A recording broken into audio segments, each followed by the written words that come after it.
Hello, Bay Ridge. Welcome to another edition of After Hours. We had a great gathering today as we concluded our series looking through some questions in the Catechism, and then a wonderful vision meeting. Again, thanks to Jer and Elizabeth and Stephanie and Danny and Dave for all the technical parts of it, and for Renee and the folks that helped her for putting on the meal. It was just a great time to be together.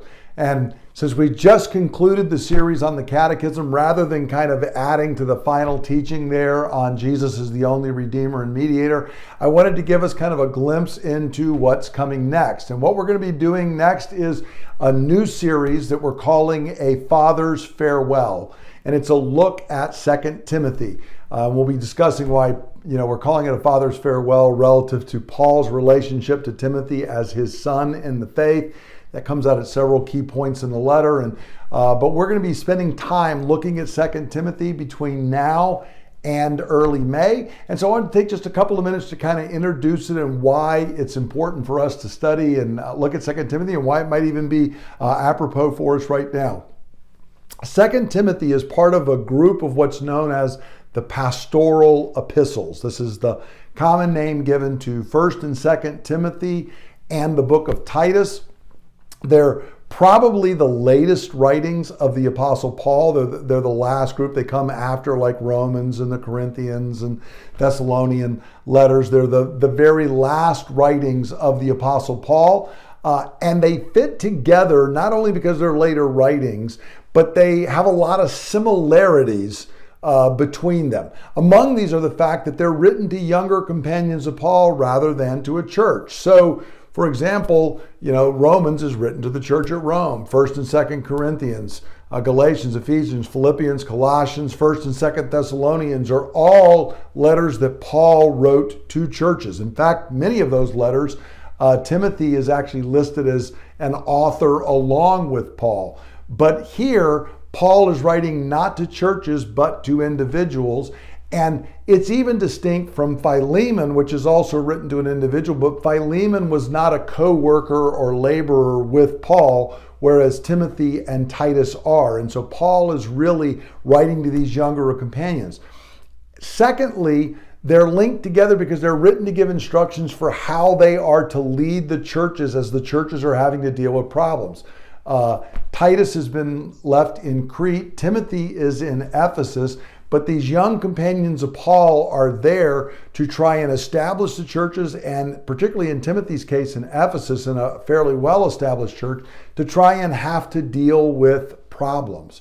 So not surprisingly, we're going to see that 1st and 2nd Timothy and Titus all share a common vocabulary that is somewhat distinct from Paul's other writings.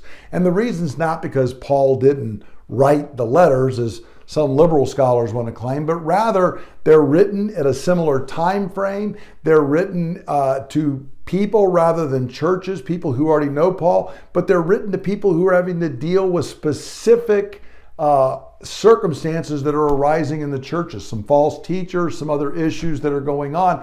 And so the vocabulary reflects this different time, audience, and situation. It's not that it's a different author, but the books really do kind of hang together as Paul uses some of the same vocabulary, some of the same conceptual ideas for what's going on in the church. And so they are a unique set of writings within Paul. So why are we picking specifically 2 Timothy to deal with? Well, it's the right length for us to deal with here. As I announced at the vision meeting on Sunday, I'll be taking a sabbatical starting in the middle of May, and this fits in very, very well with that. But even more importantly, we've already studied Titus in the past, quite a number of years ago, but I preached through Titus verse by verse moving through. And so 2 Timothy, it's time to come back to one of the pastoral epistles, and it seemed to be a good length to try and work through.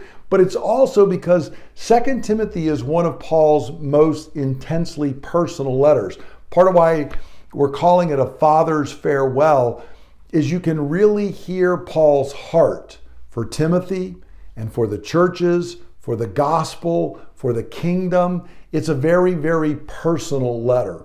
And on top of that, It's also probably the very last words we have that are recorded by Paul. Now, Paul did not die at the exact conclusion of 2 Timothy. We hope Timothy was able to make it back to Paul to see him before he died. But in any event, it's the last written words we have from the Apostle Paul. And so what it does is it gives us a glimpse into the heart of the great Apostle Paul. As he believed his time on earth was drawing to a close, he was soon to be martyred for the faith. He was awaiting his final trial and eventual execution. What are the things that were essential to Paul? What did he want to make sure that Timothy knew to carry on after Paul was gone, and things that were important for the church? And so we're going to be looking at this. We're going to see what Paul's concerns were then, and we're going to see how relevant they are for us today in our own time, our own place, and our own situation. We're going to get to listen in as Paul gives this final letter, his final farewell to his young associate Timothy, his son in the faith.